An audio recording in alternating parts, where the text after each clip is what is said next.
Hi folks, this is all the fruit, and today I want to show you the Oriental Park of Alhaurin de la Torre, a suburb of the city of Malaga, the most subtropical city in all of Europe. And yeah, the Oriental Park is one of the less well-known botanic gardens of Malaga. Malaga has a plethora of those. It's a little bit far away from the center, but in my opinion it's still totally worth a visit, not only because of its beauty, of the nice, well, it's a nice beautiful park with a lot of Oriental architecture, but also because of the interesting and often quite tasty plants. Speaking of tasty, don't eat or catch or bother or whatever the turtles. Where are the unbothered turtles? Not turtles for now, but a couple feral trees here and there. Mulberry as well as black locust. We'll get back to them soon.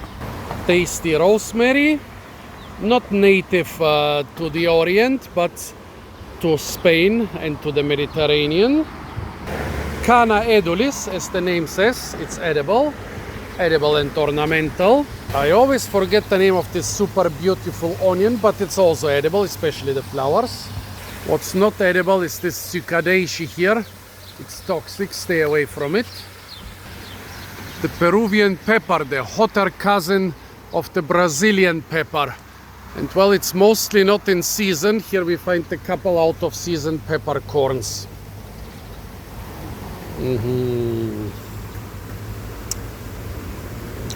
Yeah, peppery, hot and spicy. A feral fig and another feral mulberry. Well, the mulberries, they do come from these, so it makes sense. I always forget the name of this specific species of thickberry. A philodendron and more feral mulberries. Bamboo, of course, no Asian park without bamboo. The Japanese maple is struggling here in the Mediterranean sun. It grows better in temperate or at least moist areas. Those black locust trees are definitely older than the park. I don't know how old the park is, but everything else in it is quite young. Those trees were probably here and somebody said, well, we want a park, let's incorporate the existing trees. Horrible thorns. The big fruits have an edible pulp, but I rarely find it palatable. Outside the park, a lot of Arabian date palms. Yeah, that's where the dates come from, the edible dates. However, here and nowadays they are being used as ornamentals, not really as fruit trees. The Arabian date palms were introduced here from Arabia and North Africa by the Arabs over 1,000 years ago. The only native palm to this area is the European dwarf palm. It's the only palm native to Europe, and it's native and can be found in the hills surrounding the town. Here it is. The fruits are kind of edible. They taste like very low quality dates. Oh, here by the way, a big honey locust, a big black locust. Sorry, there's a black locust. Those are honey locusts, of course, because the fruits are supposed to taste like locusts. The fruits of the dwarf palm are also edible, but not very tasty, and I've never tried the heart of this palm, but it's supposed to be of inferior quality too. A more Asian palm, the Himalaya palm. Here it looks a little bit, yeah, it doesn't like the dry, hot weather. It looks a little bit puny. Not sure what this is. Is this a one-stemmed European dwarf palm? Yes, this seems to be like a European dwarf palm with one stem. The fruits are totally like European dwarf palm. Very strange. The Spesia populnea, a tree with very valuable, because very soft wood, very valuable bark, because you can make ropes from it, and the flowers and young fruits are edible. An invasive Washingtonia palm from Mexico. The fruits are kind of edible and the heart of palm is of high quality, and it's very invasive around here. And somebody has dug out an olive, probably 300-400 years old, and made it into a garden ornament. The money tree or water chestnut or Brazilian peanut. Those things are usually sold in pots and should bring luck and money. But if you grow them like this one is still quite small, but I think it will soon start growing the big, tasty, edible fruits. Tombea valichiae, at least I think this is the Latin name of this thing. Really big, beautiful pink inflorescences, and they smell like cookie dough. However, when you try to eat them, they're a little bit on the tough side. If they were more tender with this cookie dough smell and this beautiful, beautiful pink color, they would be so good for foraging. Speaking about foraging, no, not the pomegranate, definitely not the Brugmansia, but look at this white mulberry covered with big, juicy, tasty fruits. You will say, what do you mean, man? Those fruits are black, it's a black mulberry. Or they are red ones, white mulberry. Nope, it's still a white mulberry. Morus alba. Although I suspect that black varieties will often turn out to be hybrids with the black mulberry, but they're still classified as white mulberry. A cultivar with very specific looking leaves. However, when you remember the feral little shrubs / trees everywhere around here, they kind of lose. Oh, super tasty. They kind of lose this tree shape. Some lemons grown in a private garden for their fruits. A date palm in the same garden. This is still the Arabian date, probably grown just as an ornamental. A cherry plum. This looks like it's spiny, it's branched from the ground. There was something bigger here. I think this was the rootstock for either some different plum or for a purple cherry plum. Because I don't think they will grow this thing here without anything. It's a little bit too basic for such a fancy park.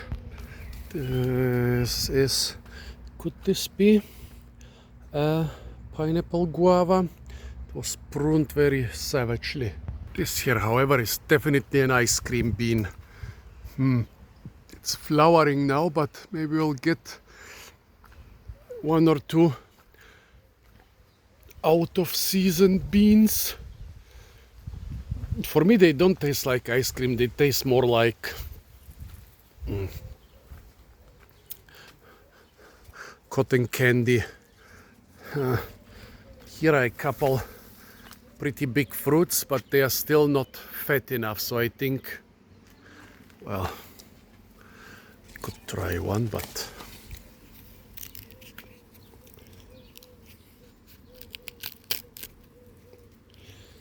yeah, you're supposed to suck the white stuff around the seeds, but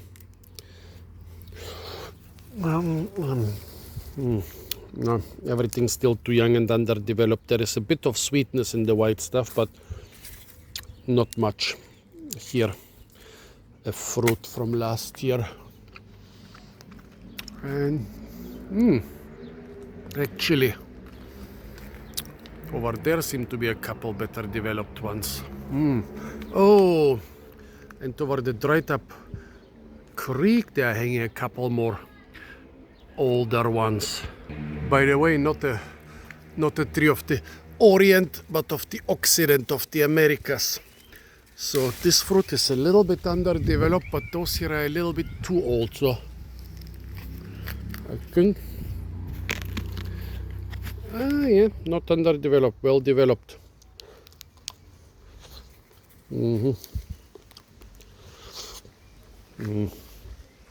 The species of Inga introduced here is not the tastiest one, they say.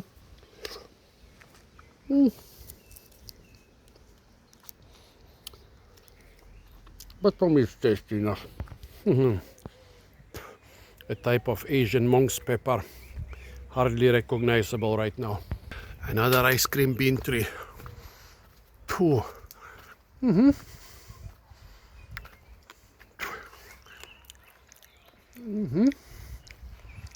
quite a number of tasty fruits on this one.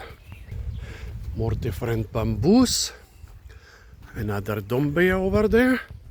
Fishtail palms, strelitzias, and acanthus, which was definitely not planted, but it's so beautiful they left it. And this is maybe Chinese juniper. And here a feral elm. Here another dombea tree. Now they are a little bit boring with the flowers turning brown, but when they were pink they were really pretty. Almonds, pomegranates, kakis, lemons, and chirimoyas growing in a nearby private garden. A Himalaya cedar. A Japanese yen garden, but nobody has raked it for quite some time, it seems. Maybe they didn't pay enough yen. Here Strelitzia nicolai, right next to the much smaller Strelitzia reginae. Buxus, smoke bush, an ornamental purple leaf variety. An ornamental cherry. Sometimes you will find fruits on those ornamental cherries, but usually they will be super bitter. Yeah, the ginkgo is struggling a little bit with the weather here. A queen palm, those have very tasty fruits, but yeah, no, actually not one queen palm, but 5 queen palms, but none of them seems to be in season. A carob in the nearby private garden, and the big ceiba tree. And here is another ceiba tree in the park. What a coincidence. They look very different. They could be 2 different species. A feline colony, a cat sanctuary, golden bamboo, so beautiful. Unfortunately, every idiot is scratching their name into it. Nandina. I need to finish this video soon and get to munch on the tasty mulberries. A couple nice arches made of bougainvillea. The purple bracts are edible, by the way, but they're edible in a way that they are not toxic. Apart from the color, they will only add a papery feeling to your food. Beautiful little park. I'd say if you're in Alhaurin della Torre, definitely come and visit it. It's definitely worth the trouble. Tell me if I missed some important plant. Now I'm going back to stuff my face with the tasty mulberries.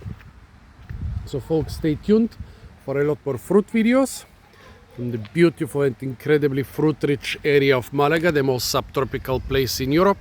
And of course, don't forget to like, share, comment and subscribe.